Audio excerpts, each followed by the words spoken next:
Hello, everyone, and welcome to another episode of Dispelling Anti-Mormon Lies, Myths, and Rumors. My name is Jeremy Goff, and today I'm going to be tackling the topic of Nephi killing Laban. Oh, welcome back to Infant Nursery Hour. You want someone to preach to you? With your host, Glenn Ostland. You want religion, do you? It's sharing time. There will be many willing to preach to you the philosophies of men mingled with humor. Yeah. You can buy anything in this world.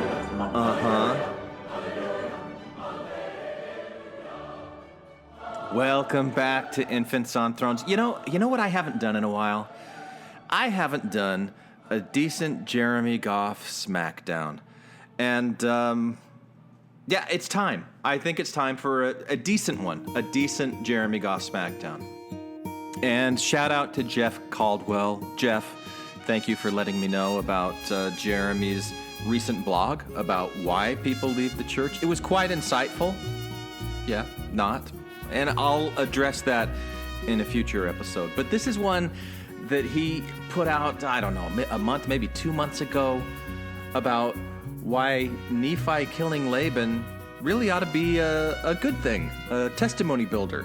There shouldn't be any problem at all with the story of Nephi killing Laban. And I've been meaning to sit down and do this for a while, and now I'm doing it. So, without any further ado,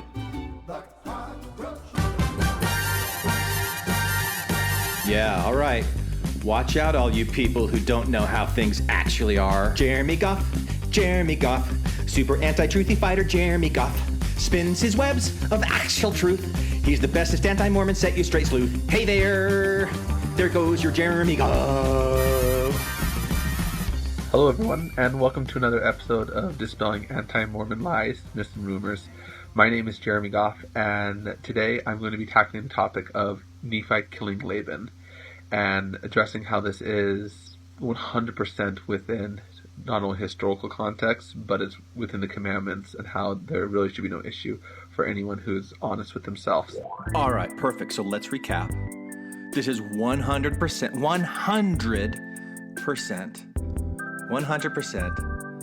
historically accurate, or the accuracy of historical context. I don't know how much you want to fudge with that word of context, but 100%. And 100% in accordance with Scripture and the commandments of God. So there shouldn't be a problem for anybody if they're honest. So if you do have a problem with it, then you're just not honest. I mean, Jeremy is setting it up. He is setting it up really sweetly.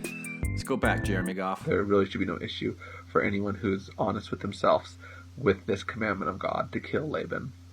Before I get jumping in, it's always fun to see where people are watching from. So if you want to go ahead and post where you're watching from, it's fun and exciting to see people from all over the world who chime in and to see these things. Which speaks to the old adage, of course, that one man's fun and exciting is another man's perplexing and terrifying. Why do people listen to this guy? Like, why do people take Jeremy Goff seriously?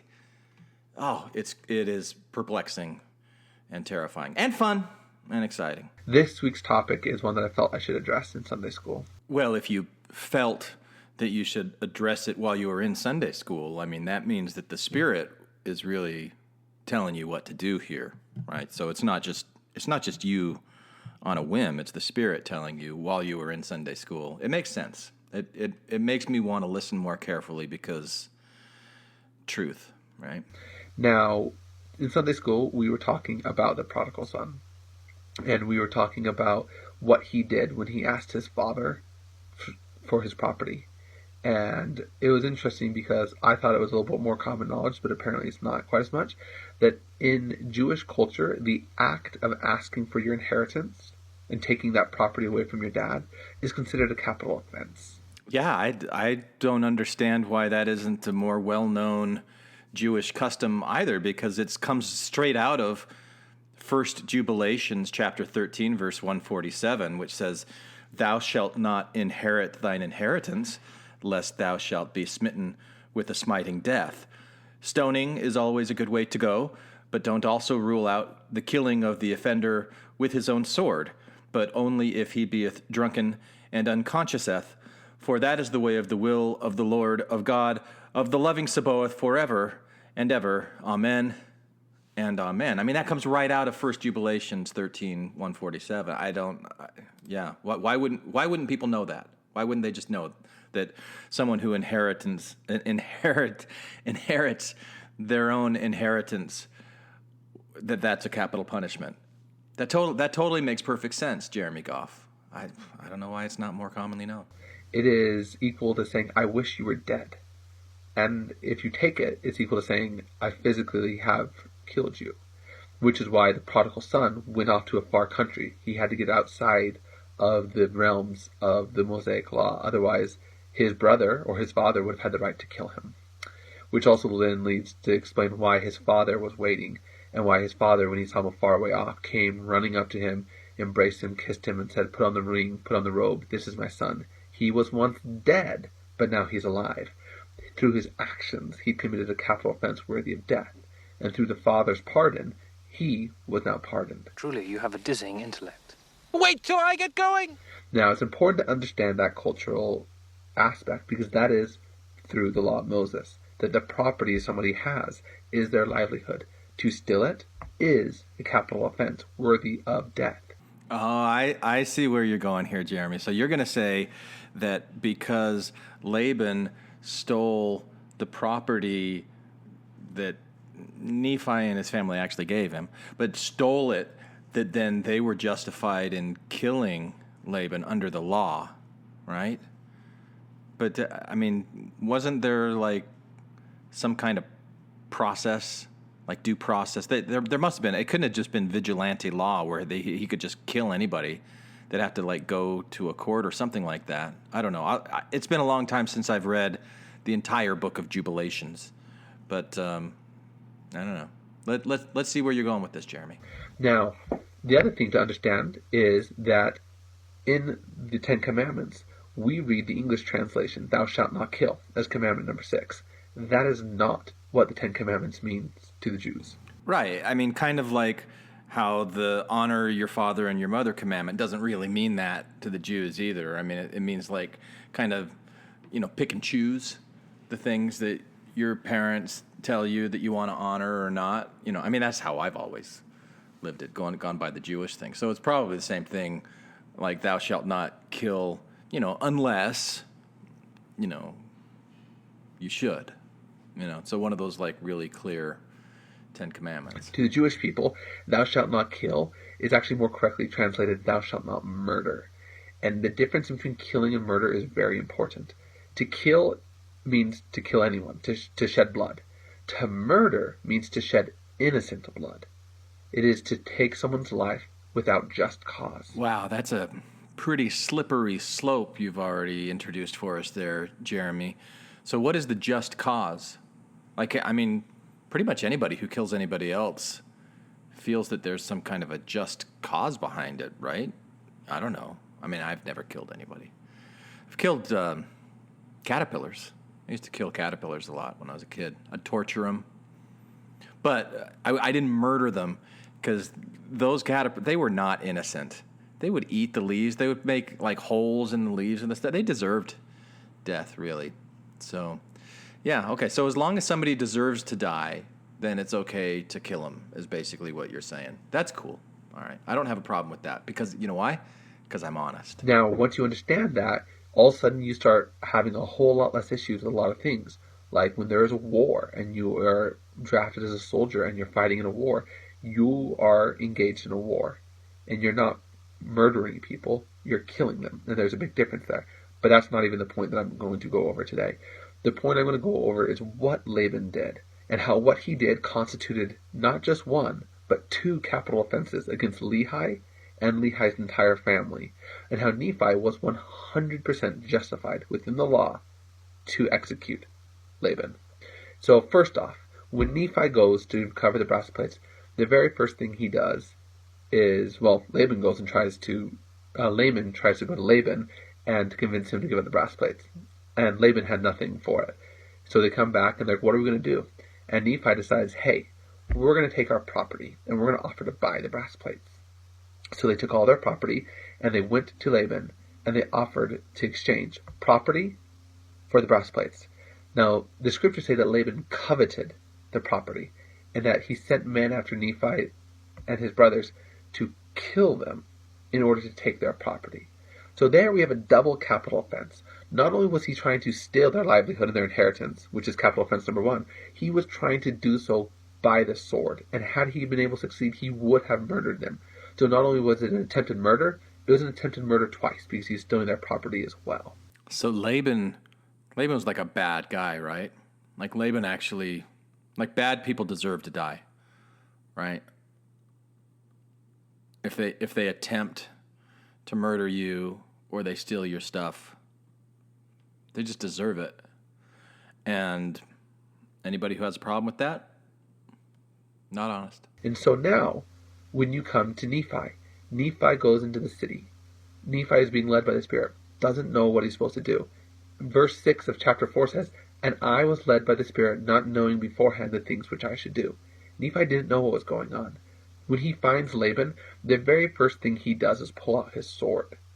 Now, that's not a normal thing you would do if you find someone who's drunk. You don't just pull out their sword and check their sword. But if you have someone who's been trying to kill you, the very first thing you do is you do disarm them. Now, he looks at his sword, and then the Spirit says, kill him. And it's really important to understand what Nephi says here. Nephi says, "And I said in my heart, never at any time have I shed the blood of man, and I shrunk and would that I might not slay him." Nephi does not say, never have I shed innocent blood. Dude. He says, never have I shed any blood. Yeah, so, I mean, what does that tell you then? Like, you're the one that's making a distinction, Jeremy, between innocent and non-innocent and killing and murder. Like, the repulsion that the character Nephi in the fictional story of Nephi killing Laban felt, that was that he just didn't want to kill another person, whether they were innocent or not. I don't know why you made that point. Like, how does making that point help you? I don't get it, Jeremy Goff. But I mean, it doesn't matter whether I get it or not, because I also am recording this not knowing beforehand what I'm going to say or how I'm going to do it. So I'm kind of like doing my own Nephi 3:7. I'm going and doing, Jeremy Goff. I'm going and doing. He says, never have I shed any blood, the guilty or the innocent. And it's important to understand that, because Nephi is not trying to absolve himself and saying that Laban is innocent and he doesn't have the right to die. Nephi is saying, hey, just because I have the right to kill him doesn't mean I want to. I've never killed anyone, and I don't want to kill somebody. Wait, so you're claiming that Nephi is acknowledging that he has, well, first of all, that Laban is guilty and he therefore has the right to kill him, but he just doesn't want to? That's a stretch, man. That is a huge stretch. Now, in the next verse, the Spirit then goes ahead and it outlines why. It says, "And the Spirit said unto me again, Behold, the Lord has delivered him into your hands. Yea, and I also knew that he had sought to take away my life." Strike number 1, capital offense. "Yea, and he would not hearken to the commandments of the Lord." Strike number 2. Wait, not obeying the commandments of the Lord is also a capital offense? That's also strike number 2? Did they even have baseball back then? "Yea, and he also had taken away our property."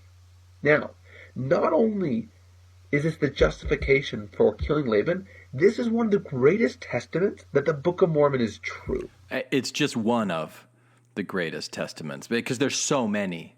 There's so many that show that the Book of Mormon is true. All you have to do is really like look at it and ask yourself some questions and go, oh yeah, it's definitely true. I mean, my favorite part is how I just was watching this in Stranger Things. That's what it was. I was finishing up Stranger Things season 3, and there's this scene where some Russian guards get shot, and so the grown-ups in Stranger Things put on the uniforms of the Russian guards, Kind of like Indiana Jones when he puts on the Nazi uniform after he's ridden across the ocean on top of a submarine. Anyway, so they put on these uniforms of the guards that they just shot, and I noticed in one of the scenes that there were like bullet holes in the back of the shirt that one of them was wearing, which I thought was a really funny detail to add in the costuming, that there's bullet holes but no blood. So they're trying to make it as accurate as possible without being accurate, because there'd be quite a bit of blood. And in the same vein with Nephi killing Laban, there'd just be a lot of blood. So I know I'm jumping ahead in the story, but for Nephi to kill Laban and then put on his clothes and then pass himself off as Laban to the servants, like they'd be like, "Why is there so much blood on you, master? Wilt thou have us doeth some laundry for thou?" I mean, I think that's what would have actually happened. But anyway, I love it, Jeremy, that you see that Nephi killing Laban is one of the greatest testaments that the Book of Mormon is true. So I just can't wait to hear what you're saying on this. Let's get back to you and the world that's real to you. Because in 1820, someone stealing your property wasn't a capital offense. Yeah, so how could Joseph Smith have known this? He couldn't have known that back in Jewish times, someone inheriting their inheritance or like stealing property was a capital. They couldn't have known that. It's just, there's no other explanation.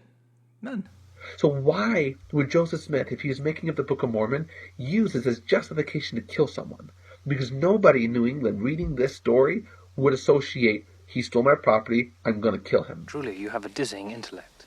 Wait till I get going! They would say that's an outlandish claim. That's an outlandish logic. That doesn't make sense. I think you're right. I think they would call it outlandish.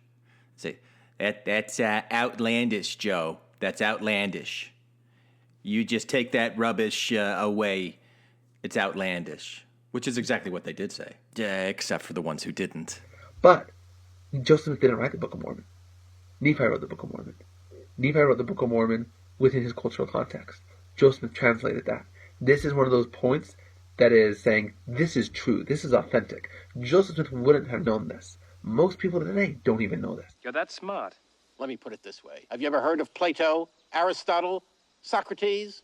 Yes? Morons. That when you take someone's property, it is a capital offense under the Mosaic Law. And the next verse, verse 12, says, "And it came to pass, the Spirit said unto me again, slay him, for the Lord has delivered him into your hands." And so now Nephi is struggling. The Spirit is saying, you are justified under the law given by God to Moses to kill him. You are justified to execute him. He has committed a capital offense, not just against you, but against your family. Not just has he done these bad things to you, but he's disobedient to God as a whole.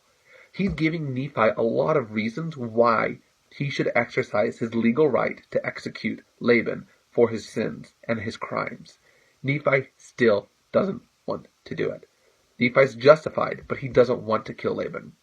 Now, in verse 13 is when the Lord finally gives Nephi the reason that Nephi realizes, oh, I will exercise my legal right, and I will execute him. It says, "And the Lord slayeth the wicked to bring forth righteous purposes. It is better that one man should perish than a nation should dwindle and perish in unbelief." Yeah. Okay. Well, but here's the thing, Jeremy Goff. It may have taken 1,000 years in the Book of Mormon narrative, but eventually that whole nation did fall away and dwindle in unbelief, even though one man was killed for it. I mean, does that mean anything? I mean, just like, I think it's dangerous, dude. I think it's super, super dangerous to have this kind of a doctrine, especially at the very front, the very beginning of the Book of Mormon, where you say, I'm going to believe in a God, or I'm going to believe in a God that talks through prophets. So I don't always get direct, revelation from God, the way that Nephi was having God whisper in his ear saying, kill him.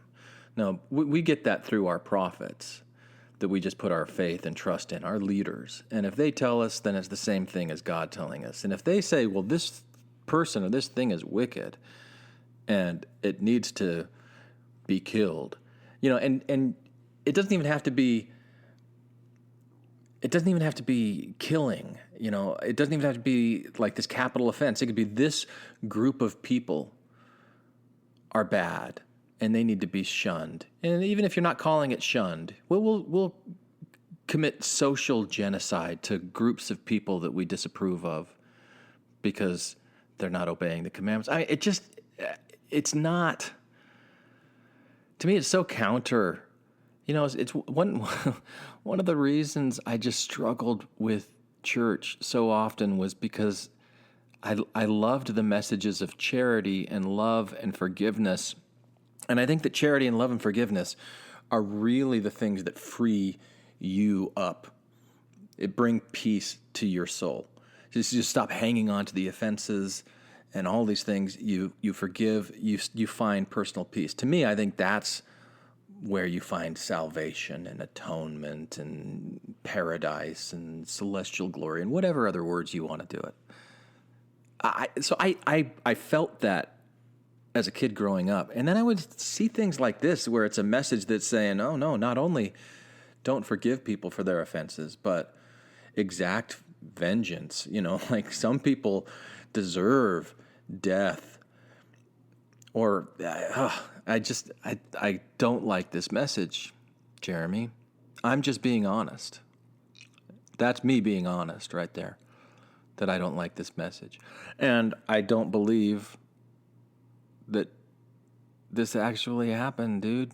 But anyway, we'll talk more about that later. This is about you. This is about you, Jeremy, and letting you explain your thought processes and why this all makes sense to you. So that's what I'm commenting on and listening to. So I want to listen to more. Let's go back to you, Jeremy. And now when I, Nephi, heard these words, I remembered the words which the Lord spake unto me in the wilderness, saying, Inasmuch as thy seed shall keep my commandments, they shall prosper in the land of promise. And and I also thought that they could not keep the commandments of the Lord according to the law of Moses, save they should have the law. And I also knew that the law was engraven upon the plates of brass.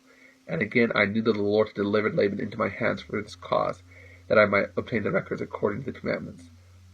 So Nephi now realizes, not only do I have the legal right, twice, not only is Laban going to do bad things if I don't kill him, it is going to cost me and my seed, and my children and my grandchildren, their salvation. But how? How is it going to cost their salvation?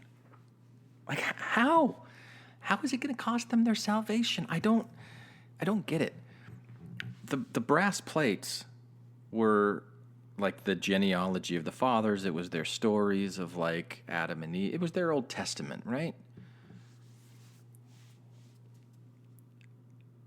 Aren't you learning anything from, I don't know. I mean, like if God can talk to prophets, if God could talk to prophets and told them these stories where they wrote them down once, why couldn't he do them again? If he creates this Liahona in the wilderness, this little ball that text appears on every morning and tells them where to go to get food and which direction to go. If God's able to do stuff like that, he could do that. And, there's other ways that these messages, these stories, these customs, these beliefs, these doctrines, whatever is contained in the brass plates, could be continued just by virtue of God revealing it to another prophet and having him write it down. Maybe engraving it on, gold plates instead of brass. I mean, is that going to happen? And, then for the argument that, if Nephi hadn't killed Laban, then Laban would chase after him and get him. Well, how'd that work out for Pharaoh when he was chasing the children of Egypt out across the Red Sea? And the Lord opened up the Red Sea, and the Israelites went through on dry land, and then the Pharaoh and the evil Egyptians came through, and the sea crashed, and God killed them all and saved them. Do we not believe in those kinds of miracles, Jeremy Goff? I mean, there's just so many, inconsistencies. Do you believe the stories that are in here, or do you don't believe the stories that are in here? I guess that's probably the issue that I have, is that these stories can teach principles. But if you don't learn the principles like love and forgiveness and charity, and you're so attached to the literalness of these stories, I think you just lose your way. I don't know. It bothers me, Jeremy Goff. It bothers me. And so Nephi doesn't kill Laban because he had the right to. Nephi doesn't kill Laban because Laban is a bad dude. Nephi finally decided to kill Laban because those justifications were there, but also because he realized the cost of not killing him. So not only was he justified legally, morally, he is also justified spiritually. All right, so you've got legal, moral, and spiritual justification. That is a complete 3 pattern right there. You've got the trifecta. All right, sharpen that sword. Let's get this execution going. Therefore I did obey the voice of the Spirit, and I took Laban by the hair of his head, and I smote off his head with his own sword. But no blood. No blood came out. It's just like a head cleanly cut. Because the sword of Laban had like these special cauterizing powers. It was kind of like it might have actually been the flaming sword that cherubim appeared to Joseph Smith with and said, "I'm going to kill you if you don't have sex with young girls." But if it was really this like flaming sword, it could have like cauterized the wound immediately so that there was no blood that came out and didn't spoil the garment. That's probably what happened. I bet if I seriously floated that idea by Jeremy Goff, he'd probably go for it. That is an execution. That is not murdering somebody. That's not killing somebody. That is executing somebody according to your legal right. Oh yeah? Well, what about when King Joffrey executed Ned Stark? Like, did he have the legal right to execute Ned Stark? And was that okay? That is taking upon yourselves the avenger of blood, the person who has been wronged. Laban had committed capital offenses against Nephi and his family. And in verse 18 of chapter 4, Nephi extracts his right as the legal victim of attempted murder in executing the offender of that crime. 48,000 people. 48,000 people follow Jeremy Goff's Facebook page and watch these videos. 48,000 are subscribing to this stuff. Like eating it up, lapping it up. 48,000. Oh, man. 48,000. So, not only should Nephi killing Laban not be an issue, Nephi killing Laban should actually be a huge testimony builder. It should, huh? Didn't anybody ever tell you shouldn't should on people? I mean, that's kind of an ironic thing to say. You shouldn't should on people. You shouldn't should on people. Because there is not a chance that Joseph Smith knew this much Hebrew tradition and this much Hebrew culture and law and doctrine. This is ridiculous. Yes, it is ridiculous. To assume or to claim that Joseph Smith knew this in the first place. And so I find it ironic that one of the strongest testimonies of the Book of Mormon, Satan, turns around and tries to use to break people's testimonies. You know, Satan's just kind of like that, Jeremy. He likes the Aaronic stuff. Like for him, he calls it the Aaronic priesthood. It's just like he does the Aaronic stuff, trying to take things that are so clear and true and pure and twisting them around, because that's just how he rolls. So, the book is true. The Book of Mormon is real. Joseph Smith is a prophet of God. Nephi did not break the commandments. Not only would his nation have perished and dwindled in unbelief, which eventually it did, our nation would have dwindled and perished in unbelief. My people are so smart. If it wasn't for the coming forth of the Book of Mormon. I bear my testimony. I know these things are true. The church is true. President Nilsson is a prophet of God. There is no anti that doesn't have a valid answer. And sometimes a valid answer is relying on the answers you've already received. But like this right here, there are simple explanations to a lot of them. That's my testimony in the name of Christ. Amen. Amen, Jeremy Goff. 48,000 people. I mean, oh, jeez. It's mind-blowing to me. 48,000 people listening to the, and just, I think it's a failure of our education system. I don't. It makes me sad. But look, here's the thing.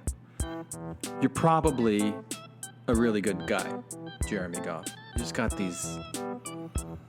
I don't know. I've said this before. I could have been a lot like you, because of the way that I loved the gospel, the way that I loved the stories, the way that I really wanted them to be true, and I would go through and do these kind of mental gymnastics things that I see you doing. And I hope it serves you well in your life, Jeremy Goff.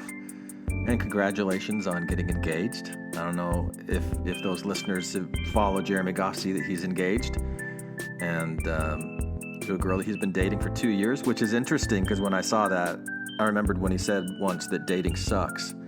I hope she didn't hear that and think that. But anyway, things are fine with them. Things are going to be great. I'm confident of that. Anyway, so this wraps up a Jeremy Goff Smackdown. Hope you enjoyed it. And I'll be back with more Jeremy Goff some other time when I feel like it. How's that for a deal, huh? This is Trent dwelling in the land of Mordor between two temples. You can comment on this episode on the website infantsonthrones.com, and if you really like what you hear, give the Quorum a 5-star rating and write a short review on iTunes. I did. Anyone for the closing prayer? And please come support Infants on Thrones on Patreon. Thank you for listening to Infants on Thrones.